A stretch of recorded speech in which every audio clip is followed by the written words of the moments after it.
విశాఖ ఉక్కులో నాసి రకం కోకును సరఫరా చేసిన ఒక ప్రైవేటు కంపెనీని కేంద్ర ఉక్కు గనుల శాఖ నెత్తిన పెట్టుకుని పూజిస్తోంది. వారి సేవలో పునీతులు కావడం కోసం ఏకంగా విశాఖ ఉక్కులోని 16 మంది ఉద్యోగులపై వేటు వేయడానికి సిద్ధమైంది. అగ్రిమెంట్ ప్రకారం నాణ్యత కలిగిన కోకును ఇండియన్ కోక్ అండ్ పవర్ సంస్థ విశాఖ ఉక్కుకు సరఫరా చేయాల్సి ఉంది. దీనికి సంబంధించి 65,000 టన్నుల కోక్ సరఫరాకు 2014 మార్చి నెలలో విశాఖ ఉక్కు ఒప్పందం కుదుర్చుకుంది. అయితే సరఫరా చేసే ముందు, కోకును లోడ్ చేసే ముందు సరఫరాదారు శాంపిల్స్ తీయాలి. అలాగే విశాఖ ఉక్కుకు చేరాక ఇక్కడ శాంపిల్స్ తీసుకోవాలి.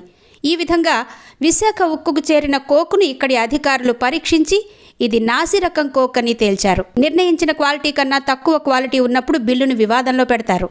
అదేవిధంగా Indian coke and power projects ఇచ్చిన 225 కోట్ల రూపాయల బిల్లును పెండింగ్లో పెట్టి థర్డ్ పార్టీ ద్వారా శాంపిల్స్ను పరీక్ష చేయించి రిపోర్ట్ను పంపించాలని విశాఖ ఉక్కు అధికారులు సప్లయర్కు మెయిల్ పంపారు.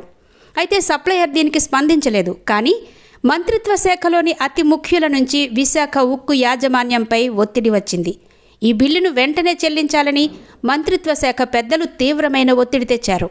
ఈలోగా ఈ వ్యవహారానికి సంబంధం లేని ఇంటర్నేషనల్ మెటలర్జికల్ రిసోర్సెస్ విజిలెన్స్కు ఫిర్యాదు చేసింది. ఈ విధంగా మంత్రిత్వ శాఖ ఇక్కడ అధికారుల్ని భయభ్రాంతుల్ని చేసి 225 కోట్ల రూపాయల మొత్తాన్ని సప్లయర్కు చెల్లించే ఏర్పాటు చేసింది. ఇదే సమయంలో నాసి రకం కోక్పై మంత్రిత్వ శాఖ కురిపించిన ప్రేమ వల్ల ఏ మచ్చాలేని విశాఖ ఉక్కు అధికారులు 16 మందిని ఈ కేసులో ఇరికించింది.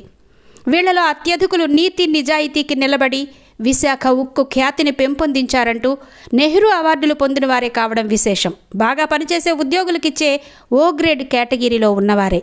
నిజాయితీ గల అధికారులు కనుకనే నాసి రకం కోకును పసిగట్టారు. కానీ ఈ నిజాయితీ విశాఖ ఉక్కు అధికారులకు ఛార్జ్ షీట్లనిప్పించింది. ఇది విశాఖ ఉక్కులో జరుగుతున్న కథ. జై భారత్.